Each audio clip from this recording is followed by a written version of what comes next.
Ngoni turang na toke na ua. Ngoni turang na tui Sambeto, ngoni turang na tui Bunda, ngoni turang na tui Nangando, na ngoni turang na toke Voreqe. Honorable Cabinet Ministers, Honorable Senator Zed Zelza, the Australian Minister for International Development and the Pacific, the Secretary of the Australian Department of Defence, Greg Moriarty, the Australian High Commissioner to Fiji, His Excellency John Fix, Your Excellencies, members of the Diplomatic Corps, heads of Fiji's disciplined forces, distinguished guests, ladies and gentlemen, Bula Binaka, and a very good morning to you all. Your Excellencies, what a day this is for Fiji, for the people and communities that we protect from disasters at home and in the Pacific, and for the cause of peace that we defend around the world. We can see that the Blackrock Peacekeeping and Humanitarian Assistance and Disaster Relief Camp is a world-class hub for Fiji's security partnerships. But this camp is more than its state-of-the-art facilities. It is, of course, a testament to the very best of our national character. Indeed, it is a statement of what Fijians are prepared to give the world. We are peaceful people. More importantly, we are people willing to extend our peace-loving nature whenever we are called upon to do so. Not out of self-interest or some misplaced sense of adventurism, but because it is morally right. That is why we stand ever ready to aid our fellow citizens in the wake of devastating floods and cyclones. That is why we support our Pacific family across the region in their times of need, both as soldiers and as common citizens. And that is why there is no part of the world our peacekeepers are not prepared to go to guide communities on the difficult path from conflict to peace. In the Sinai, in the Golan Heights, and in Syria, in Timor-Leste, in Lebanon, in Iraq, in South Sudan, our peacekeepers have protected and mended communities torn by conflict. They have fought and bled for the sake of strangers, children, women, and men, virtually all of whom have never been to Fiji, most of whom had never met a Fijian before, but none of whom will forget what Fijians have sacrificed for their safety. And we do not forget them either, especially not those we have lost. They live with us in our hearts, and today I dedicate this facility to them, their families and loved ones, and to all the innocents they protected. To our friends, the government and the people of Australia, I offer the heartfelt thanks of the Fijian people. The partnership at Blackrock takes our shared commitment to a peaceful and open world to a new level entirely. Our governments have embarked on this journey together because we recognize the need for cooperation to confront this century's challenges. There will be more human conflicts in the years ahead that will require our joint action. Runaway climate change will inflict more famines and droughts across the world that make societies and regions less stable and more prone to violent conflict.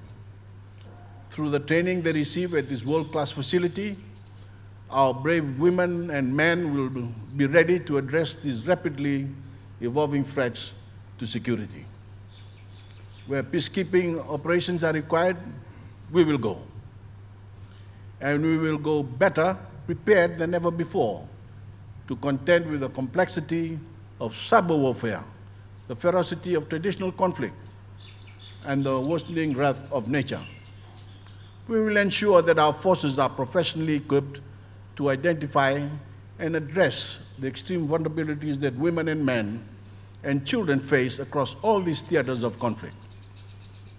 And we will see more women empowered as soldiers and as leaders in this service to humanity. This is our commitment to our men and women in uniform. And this is our commitment to the United Nations. And we will use our voice to speak for peace with clarity and purpose. At this milestone moment for Fijian peacekeeping, I reaffirm Fiji's opposition to Russia's war on Ukraine.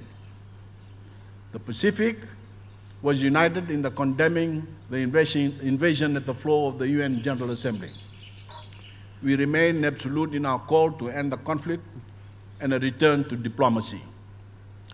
Blackrock not only honors our 42-year peacekeeping legacy, it hones the future mission of the RFMF.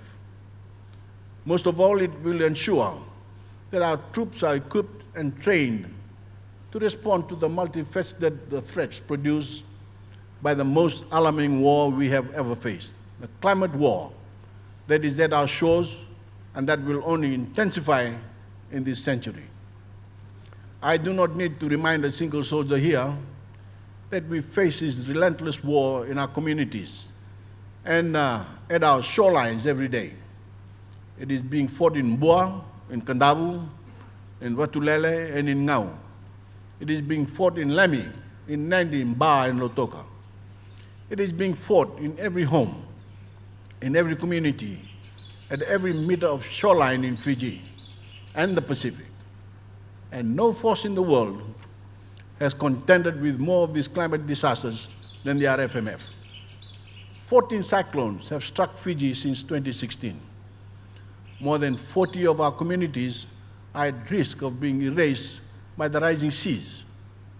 The banks of our 45 rivers are breaking on a near monthly basis under the strain of persistently record-breaking rains. In every disaster of every nature, it is you that Fiji calls upon first. You are the world's most battle-tested veterans in the climate war upon us. The climate war will not be won with guns.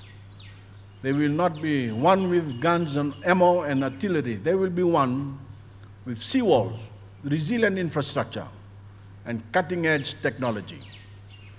It will be won with knowledge of building practices, disaster management, and mitigative measures we can take to cushion the blows of storms and other severe weather.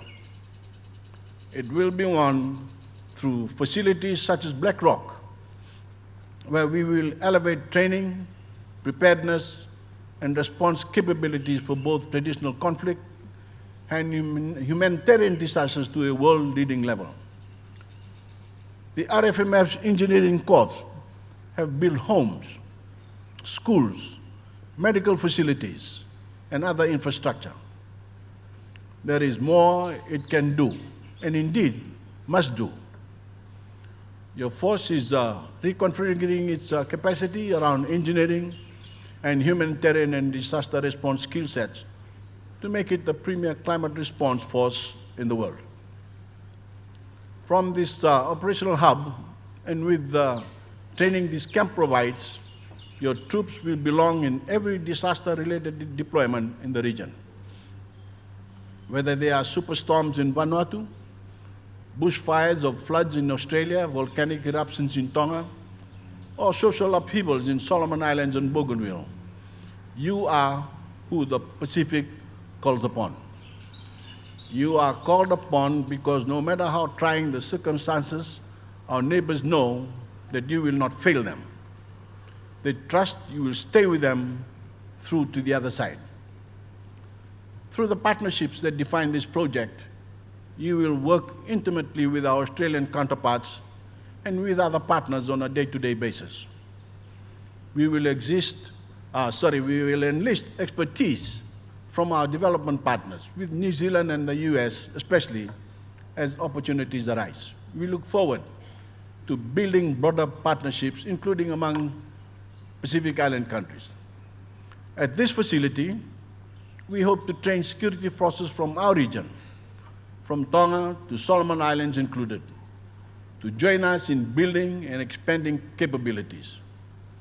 The members of our security forces here today have served across Fiji. You have served in Australia. Your fellow troops are serving together in the Solomon Islands and Tonga today. We cannot predict what future disasters await us, but we know they will come. And through the training you gain at Blackrock, we know that Fiji will be ready. And while the pride of opening this facility is felt across the Pacific, no one should be more prouder than those who have built Fiji's peacekeeping legacy through their service in the world's conflict-ridden regions. Those who are retired and those who look down upon us from above. We salute them all today. To Fijian men and women serving in Iraq, South Sudan, the Golan and Sinai, we miss you and thank you for your courage and pray for God's grace as you serve the cause of peace. Blessed are our peacemakers. To Fijians across the country, today we strengthen our solemn commitment to your safety. I hope that the values of the soldiers that train here inspire our young to pursue the service of humanity in whatever pursuit they choose, particularly our young women and girls who belong at the heart of this effort as much as anyone. Pinakapagalevu, and I thank you.